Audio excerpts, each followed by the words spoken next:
दोस्तों, जय हिंद, जय भारत, भारत माता की जय। कैसे हैं आप सारे? लेके आ गए मैं आपके लिए आज का आपका एनडीए का हिस्ट्री का क्रैश कोर्स का लेक्चर। ये जो होने वाला है आपका मुगल्स का पार्ट 1। आज हम मुगल्स को पूरी तरीके से देखेंगे कि कौन कौन से मुगल्स कब कब आए। और कल फिर हम देखेंगे मुगल्स के बारे में और कुछ चीज़ें, लाइक उन्होंने इंपॉर्टेंट मॉन्यूमेंट्स कौन से बनाए, इंपॉर्टेंट वॉर्स कौन से लड़े, ये सब हम देखेंगे। तो मुगल्स आपका इस हफ्ते में मैं खत्म कर दूंगा, उसके बाद फिर हम आपकी मॉडर्न इंडियन हिस्ट्री शुरू करेंगे। ठीक है, ये क्रैश कोर्स है तो मैं आपको सिर्फ एक क्रैश कोर्स के आप होता ना कि बस उसी पॉइंट ऑफ व्यू से करवा रहा हूँ। बाकी अगर आपको फुल फ्लेज कोर्स करना है तो फिर आपको थोड़ा इंतजार करना पड़ेगा। शुरू करते हैं आज का अपना लेक्चर बिना किसी देरी के। आइए, उससे पहले कुछ इंपॉर्टेंट बातें जो मेरे को आपसे करनी है वो क्या है, वो है ये। देखिए, अगर आप इससे सब्सक्राइब नहीं कर रहे हैं इस चैनल को, तो मेरे ख्याल से अगर आप डिफेंस के एस्पिरेंट है तो आप अपनी सबसे बड़ी ज़िंदगी की भूल कर रहे हैं। क्योंकि अगर आप इस चैनल को सब्सक्राइब नहीं कर रहे हैं तो आपको नहीं मिलेगा best ever created content for defence exams only. Defence के लिए ही हम पढ़ाते हैं और डिफेंस के लिए ही यहाँ पे एग्जाम है। तो आपको इसे सब्सक्राइब करना है, अपने दोस्तों से भी सब्सक्राइब करो, क्योंकि आपको पता है यहाँ पे यूट्यूब का बेस्ट कंटेंट मिलता है फॉर डिफेंस एग्जाम्स। दूसरा, देखो, कंटेंट होना एक अलग बात है, पढ़ना एक अलग बात है, पीडीएफ से इकट्ठा करना एक अलग बात है, लेकिन आप अपने अगर नॉलेज को टेस्ट नहीं करोगे तो वो बहुत गलत हो जाता है। क्योंकि फिर आपको पता नहीं चलता कि भाई मेरा एरिया कौन सा अच्छा है, कौन सा बुरा है, कौन सा कैसा है। तो आपको क्या करना है, आपको आना है लाइव टेस्ट चैनल पे और आपको यहाँ पे टेस्ट देना है। मैं मंडे टू थर्सडे आपके लिए यहाँ पे लाइव टेस्ट लेके आता हूँ। आप लाइव टेस्ट आइए, दीजिए मेरे साथ, और 6:30 बजे मेरे साथ जुड़िए। मैं किसी भी एक रैंडम सब्जेक्ट का टेस्ट ले लेता हूँ, कभी मिक्स क्वेश्चन लेके आता हूँ, कुछ भी कर लेता हूँ, लेकिन मैं आपके लिए टेस्ट बहुत बेहतरीन लेके आता हूँ। तो आज ही आइए मेरे साथ जुड़िए और लाइव टेस्ट का आनंद लेके अपने प्रिपरेशन लेवल को एक लेवल ऊपर लेके जाइए। अगला, देखिए, अगर आप ये डिफेंस का बैच ज्वाइन करते हैं तो मैं आपको एक गारंटी देता हूँ कि आपकी डिफेंस की जर्नी में, एनडीए की जर्नी में पूरे तरीके से हम आपका साथ देंगे और आपको कमीशन ऑफिसर बना के छोड़ेंगे। तो अगर आपके इससे रिलेटेड कोई डाउट है तो आपको 9555-092-179 पे कॉल, व्हाट्सएप पे मैसेज कर सकते हैं। आप अगर वाईफाई डिफेंस का यूज़ करते हैं कोड का, यदि, तब भी आपको 10% का डिस्काउंट, और यदि आप प्रणव 10 का कोड का यूज़ करते हैं तब भी आपको 10% का डिस्काउंट है। प्रणव 10 का कोड, तब भी आपको 10% का डिस्काउंट है। क्या क्या फ़ायदे हैं, क्या सब कुछ है, आप मेरे को कॉल, व्हाट्सएप पे मैसेज करेंगे तो मैं आपको सब बता दूंगा। और मैं अन्य ये बता दूं कि ये बैच आपके लिए बहुत ही गेम चेंजिंग बैच हो सकता है। अगर आप ये हैं कि sir exam point of view से क्या करें सर, अभी पोस्टपोन हो गया, तो आपको कुछ नहीं करना, बस हमारे बैच को ब्लाइंड फेथ के साथ फॉलो करिए और आप अपनी डिफेंस की जर्नी में आप देखेंगे आप बहुत आगे बढ़ जाते हैं। ओके, शुरू करते हैं आज का अपना लेक्चर इसी देरी बिना किसी और देरी के।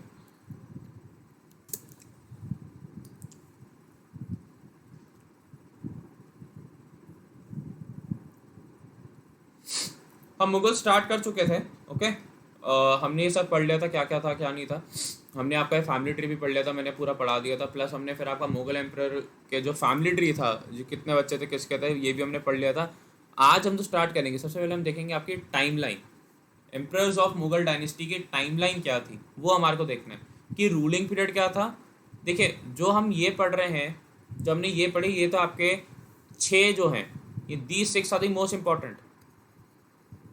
लेकिन कभी कभार एग्जामिनर का दिमाग घूमता है तो वो आपसे आगे के भी पूछ लेता है, तो इसलिए हमें वो भी पता होना चाहिए। देखिए, ये है आपके एम्प्रेस ऑफ मुगल डायनेस्टी, ये है आपका रूलिंग पीरियड, और ये है आपका नेम।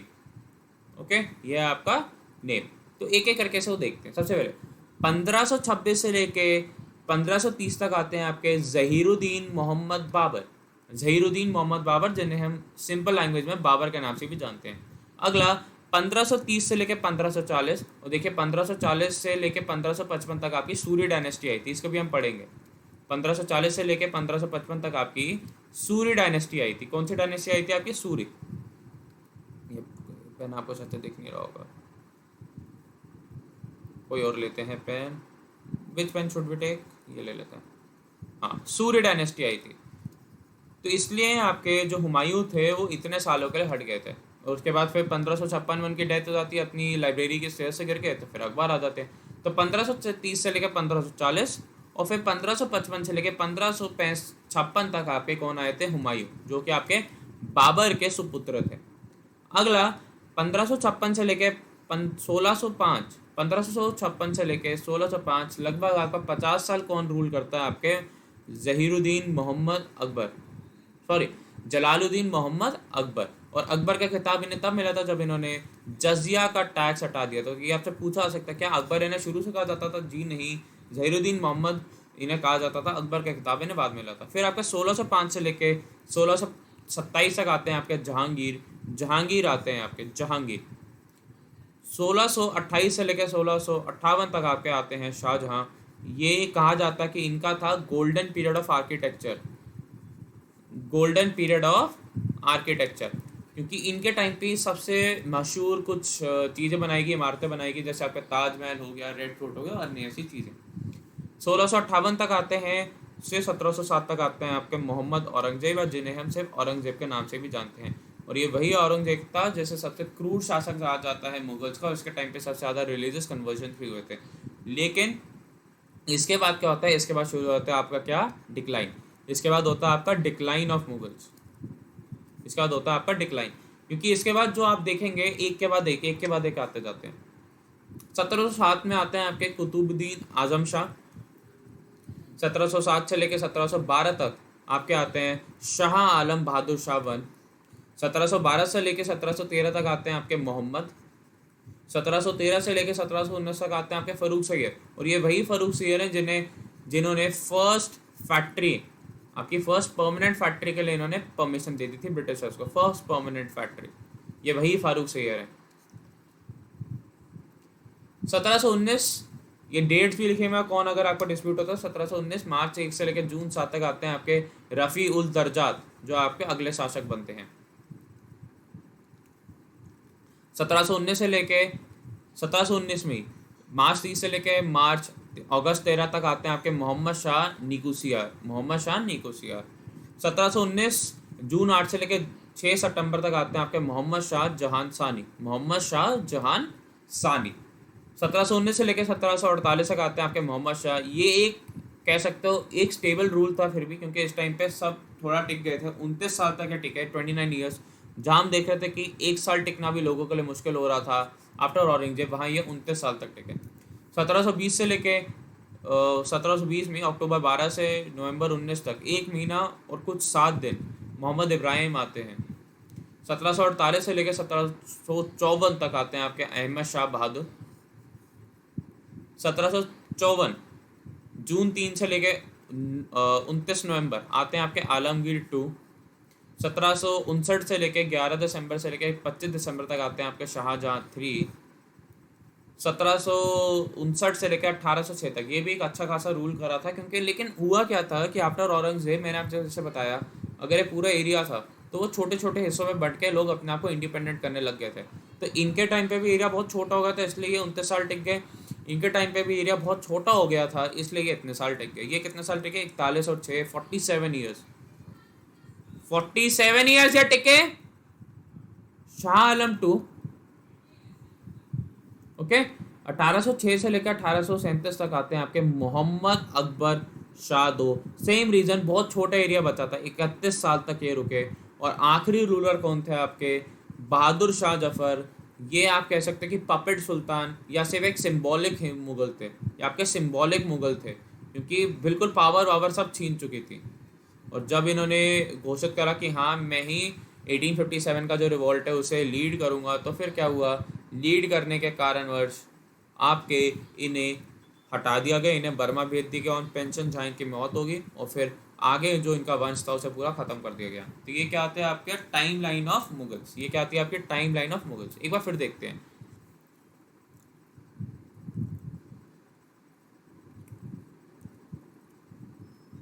रूलिंग पीरियड और नेम, 1526 से लेके 1530 जहीरुद्दीन मोहम्मद बाबर। 1530 से लेके 1540 और 1555 से लेके 1565 आपके हुमायूं। 1556 से लेके 1605 तक आपके अकबर। 1605 से लेके 1627 आपके जहांगीर। 1628 से लेके 1658 तक आपके शाहजहां। 1658 से लेके 1707 तक आपके मोहम्मद औरंगजेब। 1707 में आपके 14 मार्च से लेकर 27 अप्रैल यानी 1 महीना 13 दिन तक कौन आया आपके, कुतुबुद्दीन आजम शाह। 1707 से लेके 1712 तक आपके शाह आलम बहादुर शाह वन। 1712 से लेकर 1713 तक आपके मोहम्मद। 1713 से लेकर 1719 तक आपके फरूख सैयद। 1719 मार्च 1 से जून 7, 3 महीने और 6 दिन रफ़ी उल दर्जात। 1719 मार्च 30 से लेकर अगस्त 13। मोहम्मद शाह निकोसिया 1719, जून 8 से लेकर सितंबर 6 मोहम्मद शाह जहान सानी। 1719 से लेकर 1748 आपके मोहम्मद शाह। 1720 अक्टूबर 12 से लेकर 19 नवंबर मोहम्मद इब्राहिम। 1748 से लेकर 1754 आमिर शाह बहादुर। 1754 जून 3 से लेकर नवंबर 29 आपके आलमगीर 2। 1759 दिसंबर 11 से लेकर दिसंबर 25 शाहजहां 3। 1759 से लेकर 1806 शाह आलम 2। 1806 से लेकर 1837 मोहम्मद अकबर शाह 2। और 1837 से लेकर 1800 आपके क्या कहते हैं 1857 में आपके मोहम्मद आपके बहादुर शाह जफर।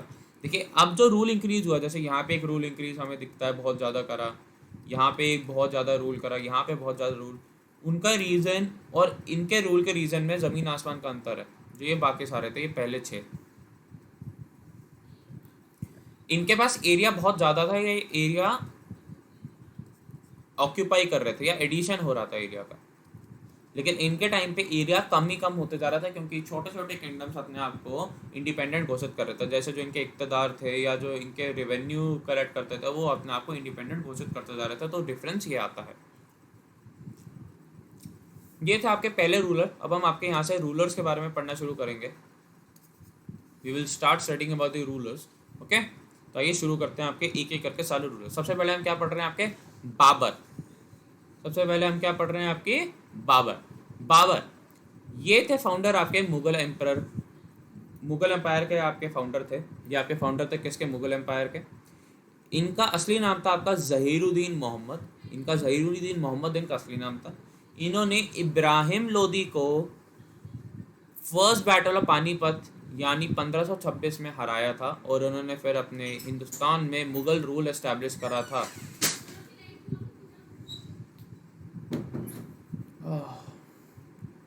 इन्होंने राणा सांगा ऑफ मेवाड़ को बैटल ऑफ खनुआ जो आगरा के पास हुआ था 1527 में, उसमें डिफीट करा था। क्या था आपका? राणा सांगा ने, आपको पता हो 1517 में एक बैटल ऑफ घटोली लड़ा था इब्राहिम लोदी के साथ। तो उसमें इन्होंने भी वो मतलब जिन रूलर्स ने इनवाइट करा था बाबर को कि तुम आके हिंदुस्तान में इब्राहिम लोदी के ऊपर अटैक करो, ताकि जो उसने हमारे से किंगडम्स लिए हम उसे हड़प सकें।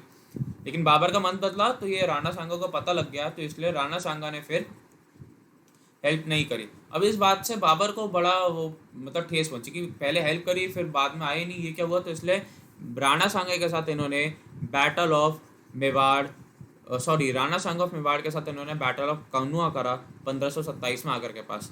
इन्होंने एज्यूम करा टाइटल ऑफ गाजी आपका गाजी वो होता है जो आपके काफिर्स को मारता है, या काफिर्स को आपके जो काफिर्स को आपका नॉन काफिर बनाता है। जो काफिर वो कहते थे ये लोग जो आपके इस्लाम प्रचार नहीं करते, जो इस्लाम को कबूल नहीं करते। बाबर ने आपके अफगान्स को भी हराया था, आपके बैटल ऑफ गोगरा जो आपका बिहार में हुआ। तो ये भी बहुत इंपॉर्टेंट हो जाता है। बैटल ऑफ गोगरा किसने लड़ा था, किसके अगेंस्ट? बाबर ने लड़ा था आपके अफगानियों के अगेंस्ट। तो बैटल ऑफ कहुना कब हुआ था आपका? 1527 में, जिसमें राणा सांगा और आपके कौन लड़े थे? बाबर। बाबर ने अपना खुद का मेमोयर, आप कह सकते हैं ऑटोबायो लिखा। इसका नाम है आपका तुज़ूक ए बाबरी। टर्किश लैंग्वेज में लिखा था, जिसमें ये flora and fauna of India भी डिस्क्राइब करते हैं। मतलब पेड़ पौधे और जीव जंतु हिंदुस्तान के भी ये डिस्क्राइब करते हैं उसी बुक में। ठीक है, एक बार फिर पढ़ते हैं। बाबर जो आपके मुगल एम्पायर के फाउंडर थे, इनका असली नाम था आपका ज़हीरुद्दीन मोहम्मद। इन्हें इब्राहिम लोदी को पहले बैटल ऑफ पानीपत में हराया था 1526 में, और इन्होंने हिंदुस्तान में मुगल शासन को एस्टैब्लिश करा था। इन्होंने राणा सांगा मेवाड़ को बैटल ऑफ कहुना में आगरा के जो पास था वहाँ पे हराया था 1527 में। इन्होंने फिर गाजी का खिताब लिया था, he then assume the title of Ghazi. Babur ने अफगान्स को भी हराया था बैटल ऑफ गोगरा में बिहार के पास। इन्होंने अपनी मेमोयर तुज़ूक ए बाबरी लिखी थी टर्किश लैंग्वेज में, और इसमें इन्होंने flora and fauna of India भी डिस्क्राइब करा था। तो ये क्या होता था आपका फर्स्ट एम्परर हो गया ये आपका। ओके, चलते हैं आगे। अब हम पढ़ेंगे आपको हुमायूं, ये आपके सेकंड एम्परर थे।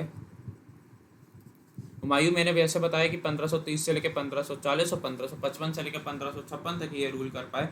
बाबर की मृत्यु के बाद इनके बेटे हुमायूं ने सिंहासन पे अपना शिकस्त जमाया और 1530 पे सिंहासन पर बैठे।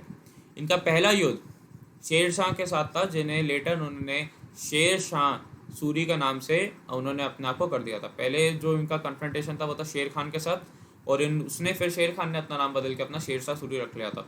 और जो इनका फर्स्ट कन्फ्रंटेशन हुआ था शेर शाह के साथ, वो आपका चुनात में हुआ था, जो बिहार के पास है 1532 में। देखिए था क्या, शेर शाह सूरी पहले मुगल्स की आर्मी में ही काम करता था, मुगल्स की आर्मी में काम करता था, लेकिन कभी इसके साथ कुछ उन्होंने मतलब व्यवहार ठीक से नहीं करा, बात ठीक से नहीं करी, तो वो उसने अपने ऊपर ले लिया। फिर ये बिहार गया, वहाँ पे एक आपका बहरम खान या बहरम शाह करके कोई था रूलर, उसने उसका बॉडीगार्ड था। जब आपकी बहरम खान की डेथ हो जाती है, ठीक है, तो ये फिर शेर शाह उसकी जगह सिंहासन में बैठ जाता है। तो फिर कन्फ्रंटेशन होता है। तो ये इकलौती ऐसी ही डायनेस्टी थी जिसने आपके मुगल्स को हराया था, और फिर थोड़े दिनों के लिए दिल्ली के जो आपका तख्त था उस पर बैठे थे। पहली बात है, चूनात में तो हारे थे 1532 में। अब देखिए कहा यह जाता है हुमायूं को ना मतलब मदिरा की बहुत आदत थी, मदिरा की बहुत आदत थी, तो इसी बात का शेर खान ने फ़ायदा उठाया था। इसने पहले एक जगह बुलाया है, वहाँ पे उसने कोई नहीं था, लेकिन वहाँ पे इसने मदिरा का ऐसा मतलब प्रबंध करा के चलते, तो वो वहाँ पे पूरा झूल रहे हैं, झूम रहे हैं। अब वापस आ रहे हैं ये नशे की हालत में, तो फिर उसने बैटल ऑफ चौसा में इनको घसीटा 1539 में, और बैटल ऑफ कन्नौज हुआ आपका 1540 में, और उसके बाद हुमायूं हिंदुस्तान से भाग गए। उसके बाद ये हुमायूं हिंदुस्तान से भाग गए। तो कौन कौन से युद्ध है, पहले तो आपका चुनात का युद्ध हुआ 1532 में, फिर आपका बैटल ऑफ चौसा हुआ 1539 में, बैटल ऑफ कन्नौज हुआ आपका 1540 में। शेर शाह की डेथ के बाद, शेर शाह की डेथ के बाद हुमायूं फिर आते हैं, ये इन्वेड करते हैं हिंदुस्तान को, और जो आपका सूरीज की जो डायनेस्टी थी उसे डिफीट करते हैं, ब्रदर्स ऑफ शेर शाह को, और ये फिर से रूलर बन जाते हैं किसके, हिंदुस्तान के। हुमायूंनामा, हुमायूंनामा इन्होंने खुद नहीं लिखी, इसलिए ऑटो नहीं है, ये ऑटोबायोग्राफी नहीं है, आपकी बायोग्राफी है। ये किसने लिखी है हुमायूंनामा, इन्हीं की सिस्टर गुलबदन बेगम ने, गुलबदन बेगम ने आपकी ये हुमायूंनामा लिखी है, गुलबदन बेगम ने आपकी हुमायूंनामा लिखी है। एक बार फिर समझेंगे। बाबर की डेथ के बाद इनके बेटे सिंहासन पर बैठते हैं। इनका पहला युद्ध आपका शेर शाह के साथ होता है, ठीक है, चुनाते 1532 में, लेकिन शेर शाह वहाँ से भाग जाते हैं। शेर शाह फिर लेने बैटल ऑफ चौसा जो 1539 में, यानी 1539 में होता है, और आपका बैटल ऑफ कन्नौज जो आपका 1540 में होता है, उसमें इन्हें हरा देते हैं। उसके बाद ये हुमायूं हिंदुस्तान छोड़ के भाग जाते हैं। शेर शाह की डेथ के बाद या शेर शाह के मृत्यु के बाद ये फिर से हिंदुस्तान आते हैं, इन्वेड करते हैं, और उनके बड़े जो उनके भाई होते हैं शेर शाह के, उनको हरा के ये फिर से एक बार सिंहासन विराजमान कर लेते हैं किसका, हिंदुस्तान का। और हुमायूंनामा जो इनकी बायोग्राफी है, उनको इनकी बहन गुलबदन बेगम में लिखा है। अगला अकबर, सबसे ज़रूरी, मोस्ट इम्पॉर्टेंट।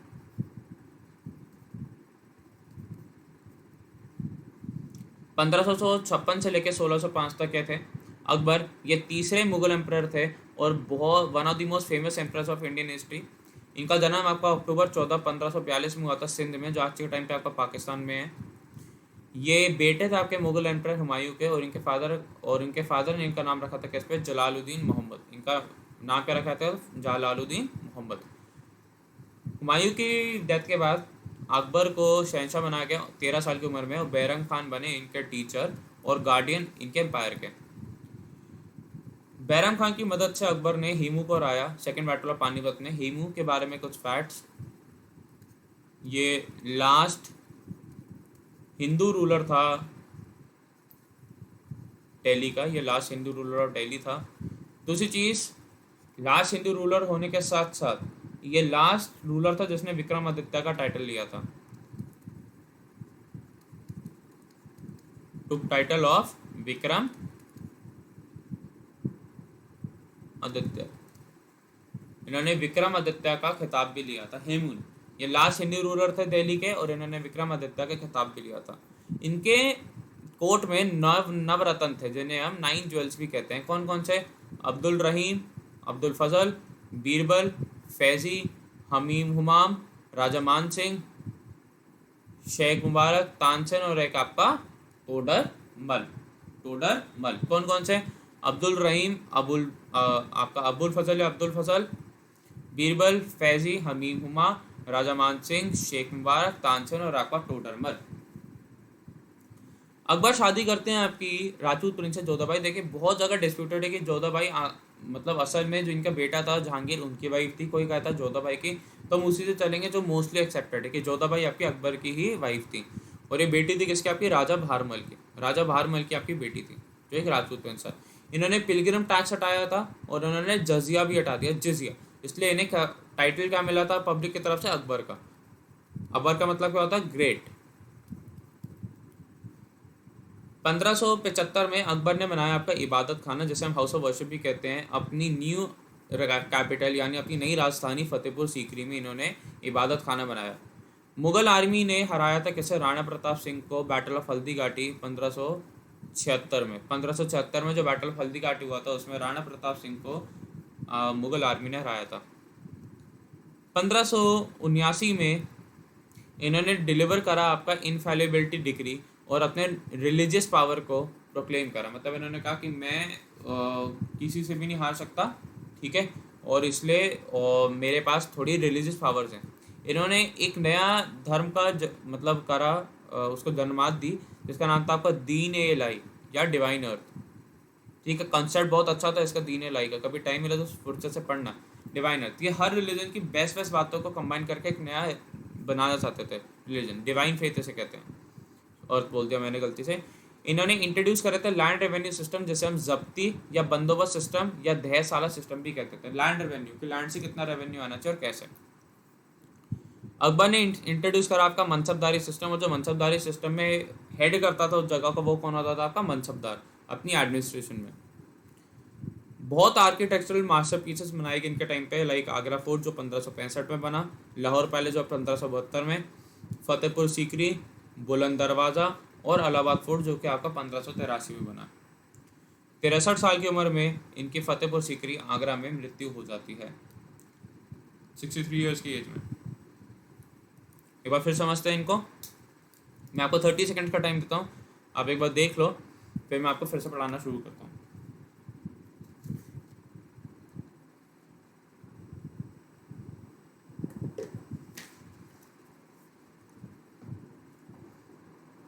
ओके,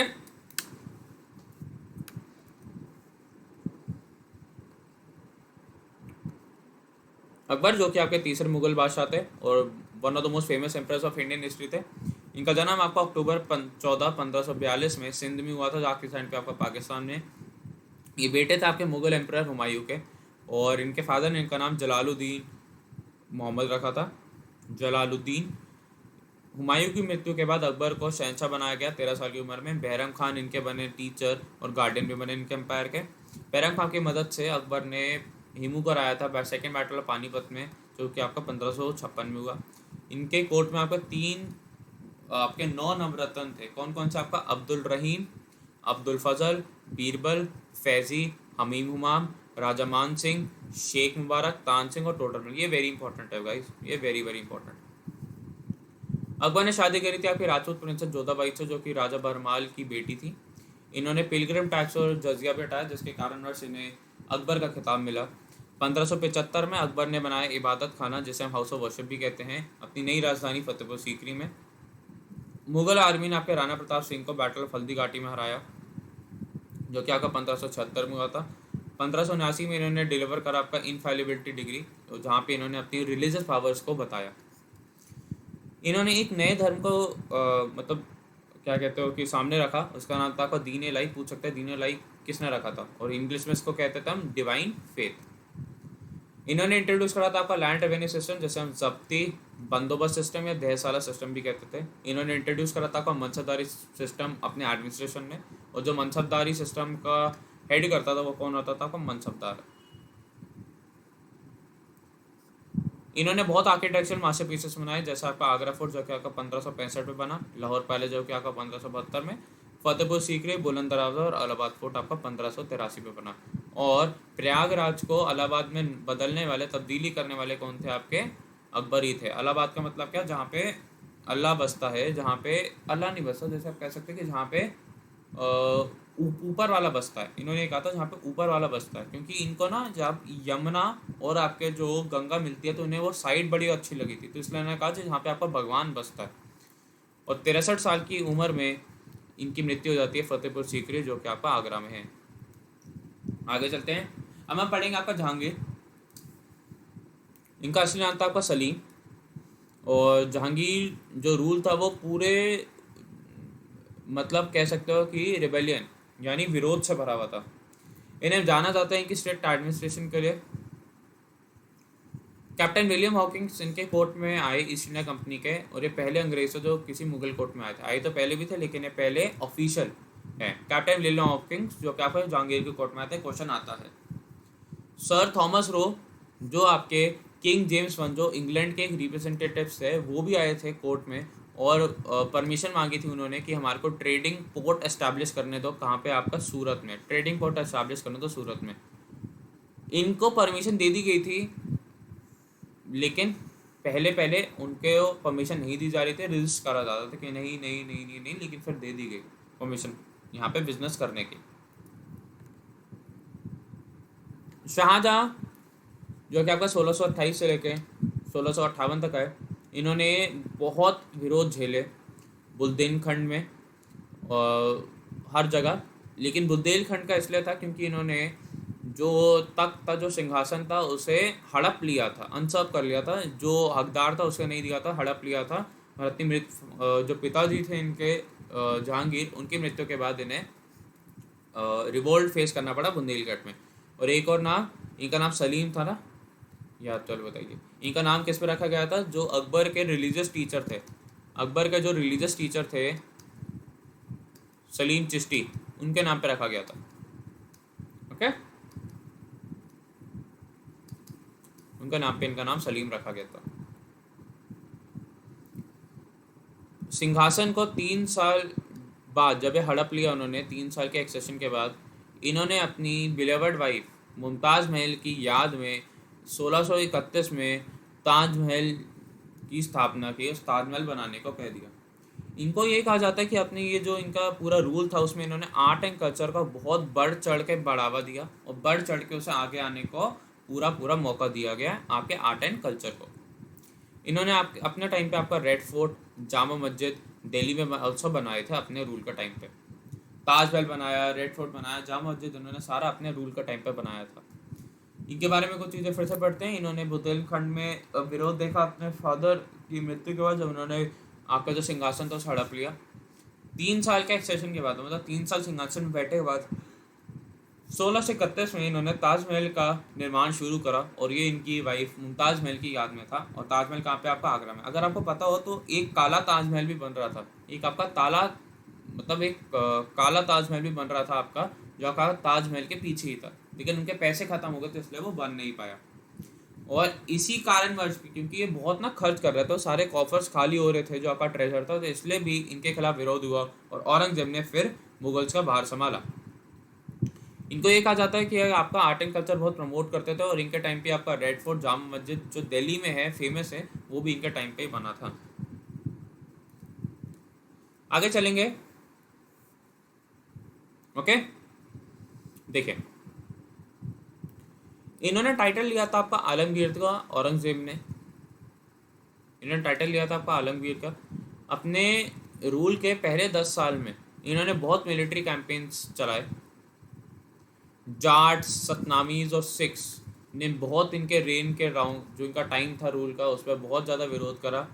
जो ये रिवोल्ट्स थे वो आपका नतीजा था इनके कुछ हार्श या बहुत ही कठोर रिलीजियस पॉलिसीज़ का, धार्मिक नीतियों का। ये आपका जीता जाता उदाहरण था, जो ये आपके सारे विरोध हो रहे थे उसका नतीजा था, क्योंकि ये मतलब नॉन मुस्लिम्स को जीने नहीं दे रहे थे बिल्कुल, अगर ये कह सकता है। उसका एक आपको एग्जाम्पल देता हूँ। इन्होंने रीइंट्रोड्यूस कर दिया था आपका जजिया और पिलग्रिम टैक्स, कि आपको जजिया देना पड़ेगा और आपको पिलग्रिम टैक्स भी देना पड़ेगा।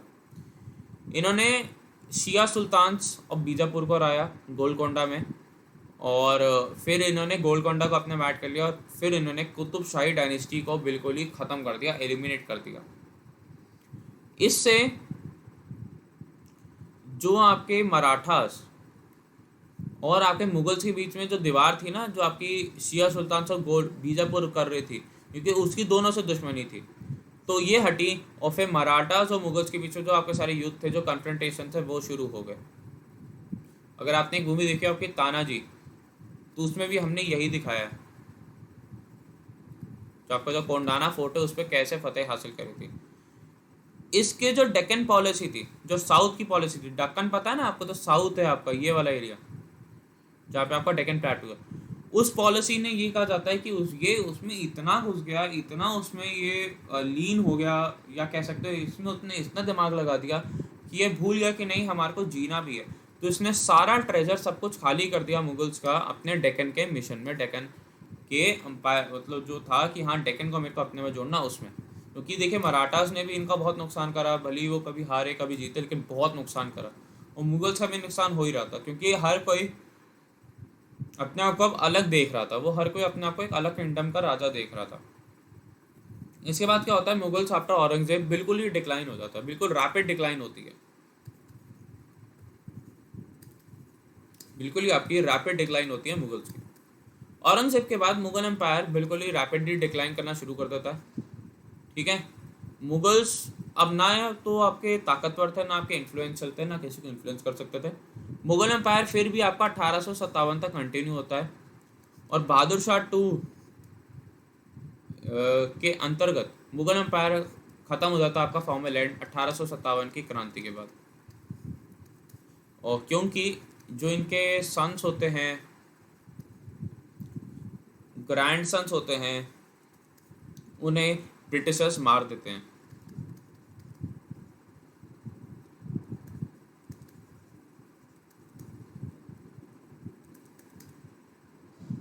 ओके, तो उसके बाद बिल्कुल खत्म हो जाते हैं मुगल। से मैंने आपको पहले समझा था, तो मैं आपको ये टाइम चार्ट पढ़ा रहा था कि वो क्यों हमें ऐसा लगता था कि मुगल साहब बड़े अच्छे हैं, क्योंकि हमें देखने में लगेगा और ये 27 साल 31 साल, लेकिन नहीं, एरिया बहुत कम हो गया था। ये भी कोई कह सकता है कि बहादुर शाह भी आपका एक सिर्फ एक सिम्बॉलिक मुगल था, कुछ इनके पास ऐसी पावर नहीं थी, सिम्बॉलिक मुगल था, ना इतना कोई एरिया या किंगडम वगैरह कुछ था। दिल्ली में रहते थे आसपास के 3 4 या कह सकते हो चलो 30 40, मैं थोड़ा का बड़ा चाका बोलूँ तो 30 40 किंगडम से आसपास के, और कुछ नहीं था। पहले इनके पूरा ऑलमोस्ट ऑल हिंदुस्तान होता था इनके रूल के अंदर। और क्वेश्चन क्या क्या पूछा सकते हैं, सबसे ज़्यादा जो एरिया कवर करा था मुगल्स ने, वो आपके औरंगजेब के टाइम पे करा था। किसी किसी जगह पे आपको अकबर भी लिखा है, तो दोनों ऑप्शन कभी भी आपको देखना है एक साथ नहीं देंगे, तो औरंगजेब और अकबर दोनों के टाइम पे आपका मैक्सिमम रूल था। ठीक है, औरंगजेब के बारे में एक और चीज़ कि इन्होंने नवरोज़ को भी बंद कर दिया था, जो आपकी पारसी न्यू ईयर थी उसे भी बंद कर दिया था। कार्ड प्लेइंग बंद कर दिया था इन्होंने, हिंदू फेस्टिवल्स का सेलिब्रेट नहीं कर सकते वो भी ख़त्म कर दिया था। ठीक है, और ये बहुत बड़ा स्कॉलर था आपका किसका, पर्शियन अरेबिक वगैरह का, और ये स्कॉलर के साथ साथ इसको कुरान बाय हार्ट याद थी, कुरान बाय हार्ट। तो एक स्टॉन्च मुस्लिम था, जो हम कहते हैं कट्टर है मुसलमान थे, ये कट्टर है मुस्लिम। तो इसने बिल्कुल ऐसी पॉलिसीज़ लगाई कि जजिया पिलग्रिम टैक्स, 5 बार नमाज पढ़ना ज़रूरी है। तो इसने एक्चुअली में सबका जीना ख़राब कर दिया था, बिल्कुल जजिया और पिलग्रिम टैक्स तो लगाए। तो ये था आपके मुगल्स। आई होप मैंने आपको बहुत अच्छे से करवाया होगा। अगर किसी को कोई भी डाउट है वो कमेंट सेक्शन में लिख सकता है। एम्प्रेस ऑफ मुगल डायनेस्टी हमने देखा, पूरा आपका टाइमलाइन देखी अच्छे से। उसके बाद फिर हमने बाबर देखा, मायू देखा, अकबर देखा, जहांगीर देखा, शाहजहाँ देखा है हमने, औरंगज़ेब देखा है, और फिर आपका मुगल आफ्टर औरंगज़ेब भी देखा है। तो ये था आपके सारे ये वो। और कल हम क्या करने वाले हैं मैं आपको बता दूँ एक बार। कल हम करने वाले हैं आपकी 2 चीज़ें।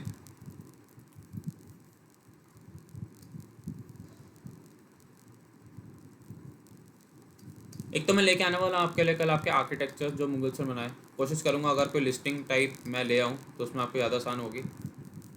ओके, सेकंड में लेके आने वाला हूँ पहले बैटल। जैसे सारे हमने बैटल्स पढ़े, तो मैं एक जगह से कंपाइल करके लिख दूँगा, जैसे बैटल ऑफ चूना, चौसा, हल्दी घाटी, ये सब जो सारे बैटल्स बहुत इंपॉर्टेंट होते हैं। थर्ड फिर मैं आपको करवाने वाला हूँ कल आपकी सूर्य डायनेस्टी। सूर्य डायनेस्टी भी कल हम करेंगे आपकी पूरी अच्छे से। सूर्य डायनेस्टी क्या थी, कैसे आई, क्यों आई, तो ये 3 टॉपिक कल हमने पढ़ने हैं। और उस पर फिर मैं ये कह दूंगा कि हाँ आपका मेडिवल इंडिया भी ख़त्म हो गया। मैं ये कह सकता हूँ कि आपका ऐसे मेडिवल इंडिया भी ख़त्म हो गया। ओके, और फिर हमारे एंशिएंट में सिर्फ एक टॉपिक बचेगा, वो क्या आपका इंडस वैली सिविलाइजेशन।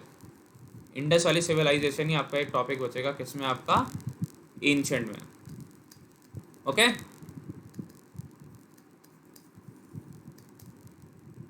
इतना हो जाएगा। इसके बाद हम शुरू करने वाले हैं क्या आपका मुगल्स, जिसे नहीं पता मैं पहले ही बता दूं, जो आपका सॉरी मॉडर्न इंडिया।